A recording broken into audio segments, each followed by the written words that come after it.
시청자 여러분 안녕하십니까? 송천교회를 섬기는 윤여민 목사입니다. 터키를 여행하다 보면은 시골 마을에는 아직도 옛날 풍습이 살아있는 것을 볼 수가 있습니다. 그 중에 한 가지가 무엇인고 하니 가끔 보면은 지붕에 유리병이 올려져 있는 것을 볼 수 있습니다. 여러분 그게 무슨 뜻인지 아십니까? 지붕에 유리병을 올려놓은 것은 우리 집에는 시집을 보내야 하는 관연한 딸이 있다는 그런 뜻입니다. 근데 한 가지 특이한 것은 그 유리병들이 다 똑같지가 않다는 겁니다. 어떤 집의 유리병은 아주 크고 또 어떤 집에 지붕 위에 올려져 있는 유리병은 아주 작고 예쁩니다. 그게 무슨 뜻인지 아십니까?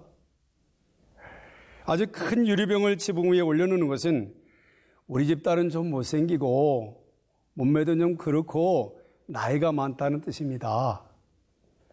유리병이 좀 작다는 것은, 예쁘다는 것은 우리 집 딸은 아주 잘생기고 젊고 몸매가 날씬하다는 그런 뜻입니다. 이렇게 딸이 시집갈 나이가 되면은 아버지가 유리병이나 항아리를 지붕 위에 올려놓는데 누구든지 마음이 있는 총각이 그 유리병을 돌을 던져서 깨트리면은 청혼할 자격이 주어진다고 합니다. 지붕 위에 있는 병을 깨고 그 집에 들어가서 청혼하면은 아버지가 그 총각의 집에 중매쟁이를 보내고 그러면 중매쟁이가 오고 가면서 결혼을 정탐한다고 합니다.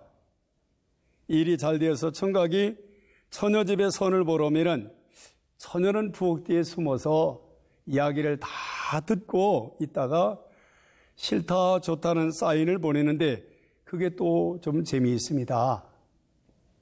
총각이 처녀 마음에 안 들고를 무엇으로 표현하는지 아십니까?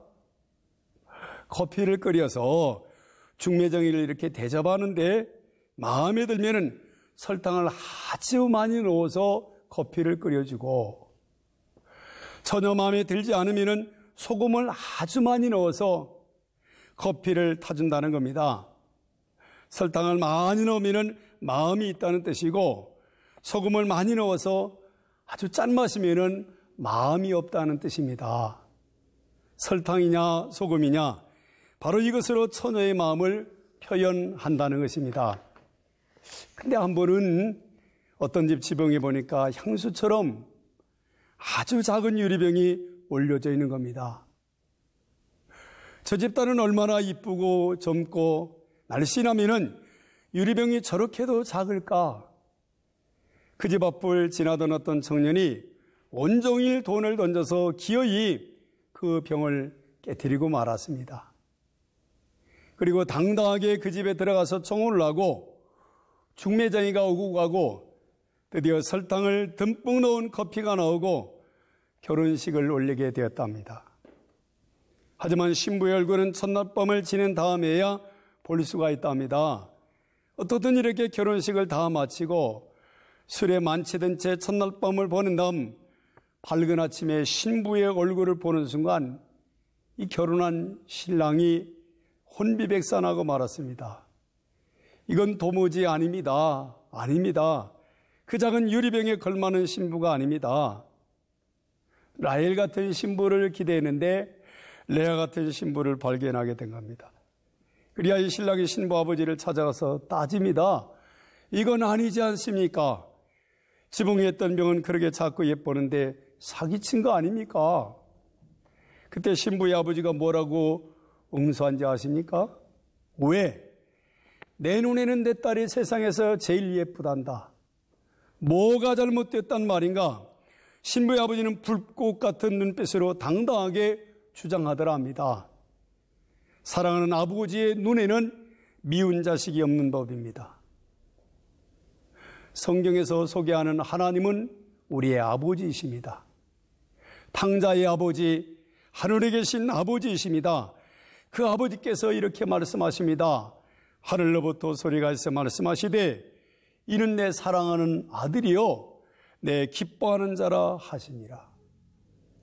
너는 또 여호와의 손에 아름다운 관이라 내 하나님의 손에 왕관이 될 것이라. 이는 여호와께서 너를 기뻐하실 것이라.